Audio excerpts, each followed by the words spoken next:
नमस्कार, मैं रवीश कुमार। हम आज आपको ले चलने आए हैं भारतीय प्रौद्योगिकी संस्थान रुड़की। रुड़की की भूकंप रोधी प्रयोगशाला भारत की पहली प्रयोगशाला है जहां इमारतों के ढांचे के सैंपल की टेस्टिंग की जाती है कि कितनी तीव्रता का सामना ये इमारतें कर सकती हैं। दरअसल हम इस अभियान को जारी रखना चाहते हैं तब तक जब तक हमारी भूकंप साक्षरता अर्थक्वेक लिटरेसी इस टर्म से सामना आज हुआ जब मैं यहाँ आने से पहले गूगल में विचरण कर रहा था कि हमारी भूकंप साक्षरता काफी खराब है। वो इसलिए भी कि हम तरह तरह के वहम के शिकार हैं। जो वैज्ञानिक दावे हैं, जो प्रयोग हैं, उन तक हम सब की पहुंच नहीं है।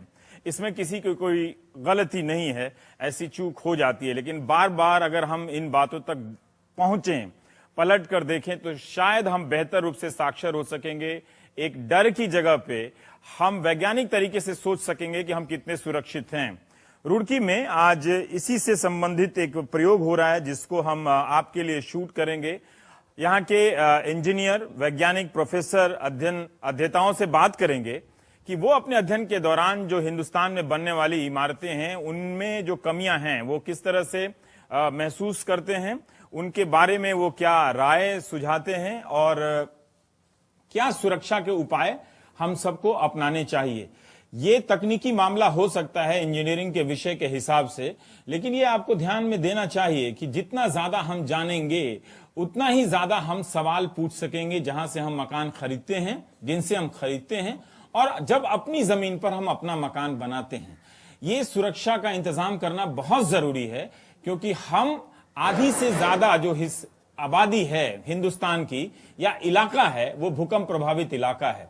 जैसे जापान से जब आप किसी जापानी से मिलेंगे तो वो कहेगा कि 7% की जो तीव्रता वाला भूकंप है वो किसी भी वक्त जापान में आ सकता है। इसलिए जापान आपको हमेशा एक तैयार मुल्क मिलता है। भूकंप की ड्रिलिंग होती है, स्कूल के पहले दिन में बच्चे तैयार मिलते हैं। बिल्डिंग बनाने का अपना एक तरीका है। हो सकता है कि हमारी इमारतें भी नियम कायदे से बनती हों, लेकिन कोई सत्यापित करने वाली कोई ऐसी मुकम्मल या तटस्थ एजेंसी नहीं है जिस पर हम भरोसा कर सकते हैं। इसलिए बहुत जरूरी है कि हम इस पहलू को ज्यादा से ज्यादा जानें, तभी हम जाकर इसके डर को जीत सकेंगे और भूकंप से होने वाले नुकसान को कम से कम कर सकेंगे। तो आज भारतीय प्रौद्योगिकी संस्थान रुड़की में जो प्रयोग हो रहा है ये शॉक टेबल है। ये अभी बता दें, ये रेल की पटरी पर रखा हुआ है। एक खास तरीके के झटके का यहाँ पर टेस्ट किया जाएगा, लेकिन पहले हम इसकी यहाँ की प्रयोगशाला में आपको ले चलते हैं जहां पर एक और इंतजाम किया गया है। प्रीकास्ट टेक्नोलॉजी से बनी हुई इमारतों को आज टेस्ट किया जाएगा। प्रोफेसर डीके पॉल हमारे सीनियर अच्छा, कलीग, आपने शायद इसे कभी देखा होगा। ये शेक टेबल प्रयोगशाला इसको बोलते हैं। मोहम्मद साहब आइएगा। यहाँ पे एक इस इमारत की अभी इसकी टेस्टिंग होगी कि इसकी भूकंप रोधी क्षमता कितनी है, और इसके अध्ययन करने के लिए एक हाई स्पीड कैमरा मोहम्मद साहब देखिए वहाँ लगाया गया है जहाँ 1 सेकंड में 1000 फ्रेम से कैप्चर होगा और देखा जाएगा कि किस क्षण में इमारत टूटती है या किस तरह से टूटती है। ग्राउंड एक्सेलरेशन कितना होगा वो दूसरा डेटा एक्विजिशन सिस्टम से वो जो एक दूसरा है वो ग्रे कलर का है, उसमें झटके की तीव्रता, रफ्तार है ना, वो मापा जाएगा ये वाले इस मशीन से। ये सर आपने यहाँ क्या लगाया है इसको? ये सर डाटा एक्विजिशन सिस्टम है। ये जब इमारत हिलेगी तो किस तीव्रता से किस दिशा में हिल रही है? हिलेगी तो इसका जो रिकॉर्ड है डाटा एक्विजिशन सिस्टम का, हाँ। इसका रिकॉर्ड इस कंप्यूटर में आएगा। हाँ। इसके अंदर हमने सेंसर लगा रखे हैं। एक तो बेस में सेंसर लगा हुआ है वहाँ पे। अच्छा। एक वो जो काले रंग का सेंसर है बीच में जो है वो उसको एक्सेलरोमीटर बोलते हैं। वो जो है बेस में कितना ये भूकंप का जनरेट करेगा, वेव जनरेट करेगा, वो रिकॉर्ड करेगा एक्स डायरेक्शन में, वाई डायरेक्शन में और जेड डायरेक्शन में। ऐसे ही हमने खिड़की पे लगा रखा है एक विंडो पे, और 2 हमने जो है ऊपर लगा रखे हैं, छत के ऊपर लगा रखे हैं। तो हम ये देखेंगे हमारी ये जो बिल्डिंग का मॉडल है तो ये हम देख रहे हैं कि कितनी वेव नीचे से ऊपर तक ट्रांसफर होती हैं। अच्छा। हमारे इस मॉडल में ये हमने देखा है, पहले हमने इसको टेस्ट किया था तो हमने ये टेस्ट किया था कि जो इसकी जो वेव है वो नीचे से ऊपर की तरफ ट्रैवल नहीं करती है। तो जनरली वैसे जो है हमारा जो वैसे स्ट्रक्चर जनरली स्ट्रक्चर होते हैं वो ऊपर वाली बिल्डिंग ज़्यादा हिलती है एज कम्पेयर टू नीचे वाली बिल्डिंग। तो पर अब ये हमारा मॉडल एक इसके अंदर एनर्जी डिसिपेटर लिंक लगे हुए हैं, तो वो एनर्जी को नीचे ही डिसिपेट कर देते हैं, ऊपर जाने ही नहीं देते हैं। वो एक यूज्ड मटेरियल के यूज्ड जो टायर है, टायर जो है रिसाइकल होता है, बट एक पार्ट टायर का बच जाता है जो कि रिसाइकल नहीं होता है, जो कि जलाने के काम आता है, जो कि इन्वायरमेंट के लिए भी खतरा है। उसको हमने यूज़ करके एक विस्को इलास्टिक लिंक डेवलप किए हैं जो कि एनर्जी को यहीं पे डिसिपेट कर देते हैं, उसको ट्रांसफर नहीं होने देते हैं। अच्छा, ठीक है। ये एक नई तरह की टेक्नोलॉजी वो आप यहाँ पे करेंगे। आपके समझने के लिए बता देता हूँ कि जो भारतीय प्रौद्योगिकी संस्थान रुड़की ने जो रबर की जो टायर होती है जिसको हम फेंक देते हैं, जो जलने से रह जाता है, उससे ये बनाया है, मतलब एक सरिया का विकल्प। और इस तरह से इन्होंने दो स्लैब के बीच में इसके जरिए जोड़ने का, ब्लॉक के बीच में जोड़ने का ये काम किया था। इसको लिंक बोलते हैं आप, है ना। यही वो चीज़ है जो यहाँ पर जो परीक्षण हुआ है, वो पूरा ये कितनी क्षमता को बर्दाश्त कर सकता है भूकंप की, इसी का यहाँ पर परीक्षण होगा। हम थोड़ा अपने दर्शकों को बता दें कि जो टेस्ट करने जा रहे हैं उससे पहले ये क्या मशीन है। तो एक यहाँ ये वाइब्रेट, दो वर्टिकल अच्छा। एक्चुएटर्स हैं। अच्छा, और एक तो ये वर्टिकल और हॉरिजॉन्टल है, Horizontal। सीधे और समानांतर दिशा में, है ना। ये इमारत को ऐसे हिलाएंगे। तो आप बता रहे थे कि 1986 में ही आपने ये शेक टेबल बना लिया था। फर्स्ट इन इंडिया, हिंदुस्तान में पहली पहली बार। अच्छा, ये जो आप टेस्ट करते हैं तो IIT रुड़की अपने अध्ययन के लिए आप प्रोफेसरान यहाँ करते होंगे, लेकिन जो बाकी जो इमारतें बनती हैं कि वो मजबूत हैं कि नहीं हैं, क्या वो उनका हम इस विधि से परीक्षण कर सकते हैं क्या? नहीं, टेस्टिंग है ना, full scale testing of multi storey building possible नहीं है। नहीं। हाँ, वी आर लिमिट, यानी हम ये जो साइज ऑफ प्लेटफॉर्म है वो हमारे ऊपर एक लिमिटेशन है। इससे आप एक अंदाज़ा बता सकते हैं कि ये अगर तरीका हो तो इमारत ज़्यादा से ज़्यादा सुरक्षित बन सकती है। ये ज़रूर हम कहते हैं कि यानी किस तरह से यानी चीज़ें इस्तेमाल की जानी चाहिए। कंस्ट्रक्शन मटेरियल सेम होता है, सिर्फ उसका इस्तेमाल करने का तरीका होता है कि उसको कैसे यूज़ किया जाए कि वो आपका अर्थक्वेक रेजिस्टेंस इम्प्रूव हो। मैं यहाँ क्यों आया, मैं बता रहा हूँ। मैं एक इमारत जहाँ बन रही थी वहाँ गया था, अपने दर्शकों को ले गया था कि कैसे जो सरिया वगैरह है वो एक भूकंप रोधी इमारत की कैसे डिज़ाइन होती है। तो वहाँ किसी ने यूं ही कह दिया कि हम अब जो भी इमारत बनाते हैं उसका 10 मीटर का ढांचा बनाकर IIT रुड़की जैसे संस्थानों को, जैसे और 2-3 है वहाँ कहीं भेजते होंगे, वहाँ भेजते हैं, वहाँ हमारा मॉडल टेस्ट होता है। तभी हमने यहाँ फ़ोन किया कि भाई यहाँ कैसे होता है। पर इस तरह से होता है। मैं ये अंदाज़ा किया कि तब तो इस रास्ते पे मैं इतना चलता हूँ, मुझे बहुत सारे ट्रैक्टर पर ऐसे ढांचे लदे हुए दिखने चाहिए थे कभी ना कभी। ऐसा होता है? ऐसा नहीं है, ऐसा नहीं होता। ऐसा नहीं है, बट हम जो बनाते हैं वो अपने रिसर्च पर्पस के लिए, रिसर्च पर्पस के लिए, किसी बाहर के लोगों का टेस्ट नहीं जो करना। व्हाटएवर द फैसिलिटी जो है हमारे पास में, these are only the feasibility study of any concept. ठीक है, हाँ। मतलब कोई कहता है ये इसके अंदर है, हमने विस्कोइलास्टिक लिंक अगर क्या मैं यूज कुछ कर रहा है। दरअसल में बताना चाहूँ तो होता हाँ। क्या, कुछ मल्टी स्टोरी बिल्डिंग जो 35-40 मीटर की होती है, उसमें अर्थक्वेक के अलावा विंड जो होता है, हवा का दबाव भी ज़्यादा महत्वपूर्ण होता है। तो वो जो सज्जन बता रहे होंगे, जहाँ तक मैं गेस करता हूँ, वो क्या होता है कि विंड टनल टेस्टिंग हमारे यहाँ एक लैब है, इसमें बिल्डिंग का छोटा मॉडल बना के और विंड से पास किया जाता है। अच्छा, तो हो सकता है उसके नहीं तो बारे वो में क्या बात प्राइवेट वाले भेजते हैं आपसे कराने? बिल्डर भी होते हैं, उनकी रिक्वायरमेंट है कोर्ट की कि अगर करते हैं बड़ी हाँ। बिल्डिंग है 30-35 मीटर की है, ठीक है, तो उसके लिए विंड की टेस्टिंग करते हैं। लेकिन इमारत के ढांचे में कितनी क्षमता है, इसकी टेस्टिंग प्राइवेट नहीं हो सकती है? नहीं, बनने के बाद आप देख के कर सकते हैं कि उन्होंने तरीके से बनाया है कि नहीं बनाया है, मतलब ऐसी कोई व्यवस्था नहीं। बेसिकली यहाँ तो कॉन्सेप्ट जनरेट कि इस टाइप का अगर हम बनाएंगे तो इसकी रेजिस्टेंस पावर ज़्यादा होगी। और आज ये इम्पोर्टेंट इसलिए कि कई लोग दावा करते हैं सर कि बल्कि कर चुके हैं, अखबारों में विज्ञापन देखे कि जो प्री कास्ट टेक्नोलॉजी से, मतलब प्री कास्ट मतलब पहले से सब चीज़ ढाल दिया जाए ये दीवार और इसको जोड़ दें, उससे अगर इमारत बनाए तो वो ज़्यादा सुरक्षित है।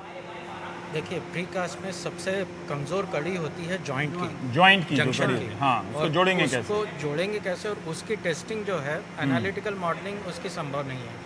वो एक्सपेरिमेंटली ही टेस्ट किया जा सकता है कि उस जॉइंट की कैपेसिटी कितनी है। जब तक वो फोर्स ट्रांसफ़र प्रॉपर नहीं करता है, तब तक वो उसकी एफिशिएंसी और उसकी क्षमता आप नहीं बता सकते। इससे पहले कि हम इस टेस्टिंग की प्रक्रिया को देखें, हम बता दें ये प्री कास्ट, अगर मोहम्मद आप इस इमारत पर अगर कैमरे को फोकस करें तो एक एक ब्रिक आप देखें मोटा मोटा, ये पहले से इसकी ढलाई हुई है।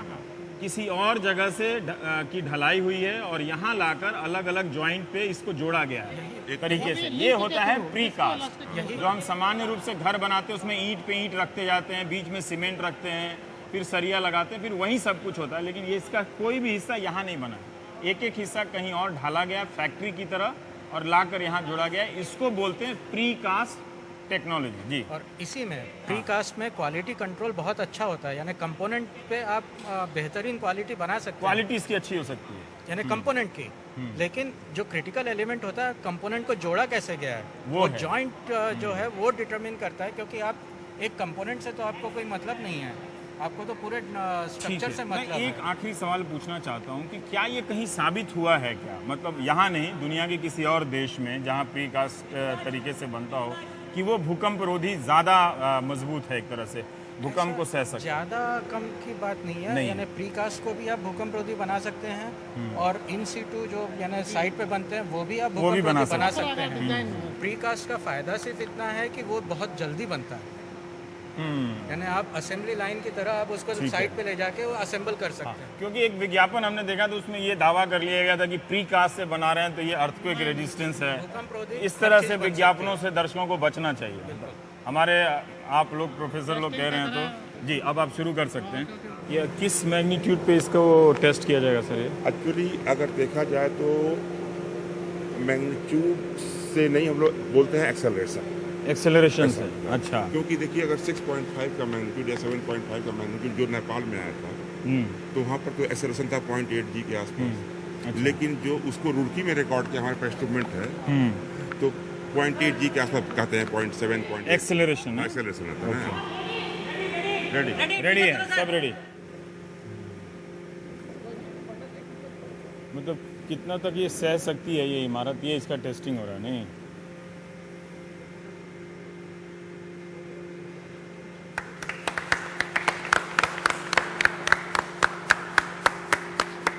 ताली क्यों बजी? टेस्टिंग से चल रहा टेस्टिंग हुआ, सह गया, अदरवाइज जो दूसरा ईंट वाला रहता है वो अभी तक तो निकल जाता है। इतना इसमें फोर्स होता है। तो आपके हिसाब से फुल अर्थक्वेक कितना हुआ बताइए? इसका डबल होगा। इसका डबल? हाँ डबल, जो वाइब्रेशन हो रहा है हाँ, काफी एम्प्लीफाइड हो जाएगा। तो अगर हम अपने दर्शकों को कहें कि आप 7 से ऊपर के स्केल पे टेस्ट कर रहे हैं? स्केल मैग्नीट्यूड के टर्म्स में तो डिफिकल्ट है, डिफिकल्ट है, ठीक है, डिफिकल्ट है, but main thing is that कि जो एक्सेलरेशन है हाँ वो भी काफी है, मतलब हाँ काफी है। तो एक टेस्ट में ये इमारत नहीं गिरी। हाँ, अब नेक्स्ट इसको हायर शॉक होगा, तो इसको और ज्यादा शॉक देके देखेंगे कि ये टिक पाती है कि नहीं। जैसे कि सर इस शॉक में तो कुछ भी नहीं हुआ, इवन कहीं पे भी कोई भी गैप कुछ अब भी ये नहीं हुआ। जितना वाइब्रेशन दिया था ना, बेसिकली ये लिंक के थ्रू एनर्जी को डेसिपेट कर दिया, तो there is no crack in the model. अच्छा, अभी आप हायर देखोगे तो जो आपने रबर के टायर से जो लिंक बनाया है वो उसको एनर्जी को जो है अब्सॉर्ब कर लेता है। ये असल में मेसोनी टाइप जो स्ट्रक्चर रेजिडेंशियल हाउसेस के लिए ये काफी मतलब एक अपने आप में अच्छा जो है टेक्निक हो गई है। लेकिन आजकल जो ये 10 मंजिल इमारत 20 मंजिल ये इमारतें बनती फ्रेम स्ट्रक्चर है, that is a different type. तो वो सुरक्षित होती हैं या? बेसिकली सुरक्षित वो होता है जो आप प्रॉपर डिजाइन हो। अगर आप एक स्टोरी है वो आपने प्रॉपर डिजाइन करा है या इम्प्रॉपर डिजाइन करा है। अगर 20-22 मंजिल की इमारत होगी तो बिना प्रॉपर डिजाइन के वो खड़ी नहीं हो सकती है। ये जो ये लिंक डेवलप किया है हमने, ये rubber tyre, radial rubber tyre का लिंक है। आप देखो ना, अच्छा, ये देख रहे हैं, ये क्या है कि एक अप टू एक ईल्ड लिमिट तक तो ये रजिस्ट करेगा, जैसे विंड है कुछ है तो कोई नहीं होगा। अच्छा, तो जैसे अर्थक्वेक फोर्स, क्योंकि earthquake is a very extreme force, तो वो इसको लिंक करता हुआ इसके थ्रू जो है एनर्जी को डेसिपेट करता ओ, और ये मुड़ जाता है थोड़ा? ये मुड़ जाएगा अंदर से। अच्छा, ये अंदर से मुड़ जाएगा, ये अंदर से मुड़ जाएगा। तो और आप ये एनर्जी को dissipate देखना चाह रहे थे कि ये टूटे नहीं, है ना? ये नहीं टूटेगा तो है ही नहीं, टूटेगा तो है ही ज्यादा से ज्यादा ये ईल्ड होगा, और जितना ईल्ड होगा उतना एनर्जी जो है डेसिपेट हो जाएगी। ओ, बेसिकली अर्थक्वेक इंजीनियरिंग मतलब सह लेगा ये भूकंप को। वो आपका एनर्जी का है concept। आप एनर्जी स्ट्रक्चर दे रहे हैं उसमें और उसको एनर्जी को जो है डेसिपेट कर रहे हैं। कोई भी मैकेनिज्म आप यूज कर रहे हैं वो एनर्जी को डेसिपेशन करने का काम कर रहा है। जो एक शक्ति पैदा हो रही है वो मतलब निकल जाए कहीं से, है ना, कहीं बिल्डिंग से निकल जाए। यही कॉन्सेप्ट यूज किया जाता है। अगर वो टिक जाए तो वो तोड़ देगी इमारत को। तो इससे ये है कि अभी पंकज जी ने एक बात कही कि बिल्डिंग कोड, और जिसकी बात होते रहती है कि जापान ने भी अपने बिल्डिंग कोड को काफ़ी सख्त किया है। हमारे देश में भी समय समय पर 5 साल 10 साल के अंतराल पर इसमें सुधार होता है, पर ये लागू होता है कि नहीं होता ये कोई दावे के साथ नहीं कह सकता। अभी दिल्ली सरकार ने कहा कि नागरिक अपनी तरीके से इसका सत्यापन करा लें। नागरिक कहाँ जाएं, इतने स्ट्रक्चरल इंजीनियर हैं नहीं। और कौन करेगा, वो कितना सही होगा, ये किसी को पता नहीं है। गुड़गांव में एक अखबार में खबर आई थी कि लोग अब सरकार से मांग कर रहे हैं कि आप हमारे इलाके की तमाम इमारतों का ऑडिट कराएं और बता दें कि कौन सी इमारत सुरक्षित है, कौन सी इमारत नहीं है। तो ये भी एक बड़ा टेक्निकल काम है।